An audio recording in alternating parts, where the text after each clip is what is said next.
All right, episode 9, we're going to talk about weather briefings and sources of weather information. In lesson 10, we'll talk about how to interpret the actual METAR and TAF reports. So first thing to talk about, of course, is FAA requires all pilots, including UAV pilots, to get all possible information that might affect your flight. And one of those things is the weather. So we're required to get a weather briefing somehow. We can self-brief by going to the internet and finding the weather, or depending on our situation, or the most recommended, or the recommended way, of course, to call 1-800-WEATHER-BRIEF, or to go to the 1-800-WXBrief.com website, and if you and log in there and request weather report. The easiest way, of course, is to make a phone call and just tell him who you are, where you are, what kind of airplane you're flying, and what are you intending to do, and he or she will give you all the information, which also it'll be a one-stop shop to give you the weather and the forecast, but also NOTAMs that might affect your flight, or any possible temporary flight restrictions, which would definitely be important. So it's a one-stop thing. But you need to be able to get other ways, because sometimes it may be more convenient to go online or to find other sources. There are apps that you can get this kind of information off the internet on your phone. So anyway, if you go to Flight Service, or go to 1-800-WXBrief.com, and the URL will be on the screen there.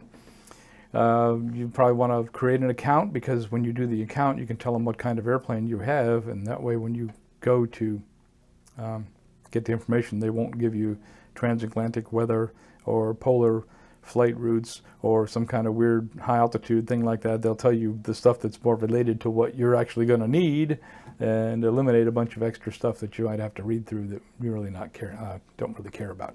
So anyway, that's the way to do that. But where are these characters getting their information? Flight service station, or flight service, or flight service stations, either one you want to call them. FSS is sort of the common pilot term for flight service stations, but there really is just flight service.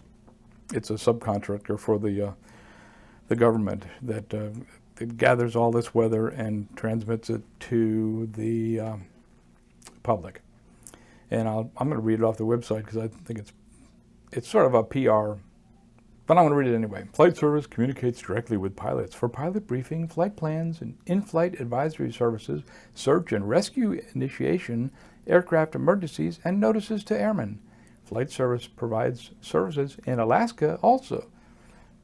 Flight Service pilot web portal at 1-800-WXBrief allows pilots to receive online pre-flight briefings, file flight plans, and get automatic notifications and alerts, including flight plan closure reminders, etc., etc. The mission of Flight Service is to provide world-class service and value to users of the National Airspace System, including new entrants. Leverage advanced technology to safely and efficiently deliver flight services in the contiguous United States, Hawaii, Puerto Rico, and Alaska. Supports operation services with innovation, collaborative solutions to complex operational problems. So that's their PR brief. And so when you contact them, there are 3 different kinds of briefing that you should get. The first one you should get, or at least you should definitely get, a full comprehensive brief. And they call it a standard briefing, would give you all of that information that would pertain to your particular flight. That's why you need to tell them who you are, where you are, what you're doing, and what your kind of airplane you're flying. Standard briefing is the first one you get, the most important one that is essential.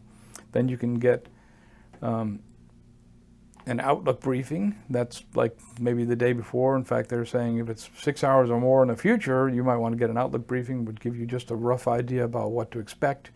6 hours or a little or more.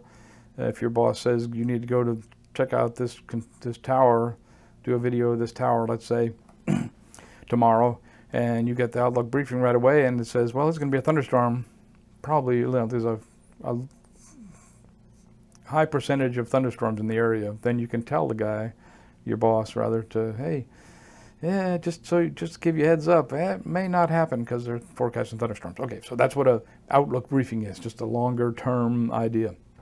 So then you get, when it comes time to do it, you get a standard briefing, and let's say something happens, you're delayed, like an hour later, or maybe 2 hours later, you finally get into the field, you're all set up there, not a bad idea. They suggest getting a abbreviated briefing. That is, you tell the flight service person, I just received a briefing a little while ago, but anything new happen since, and you tell them what time you got the briefing, and they say, oh, no, nothing's really changed.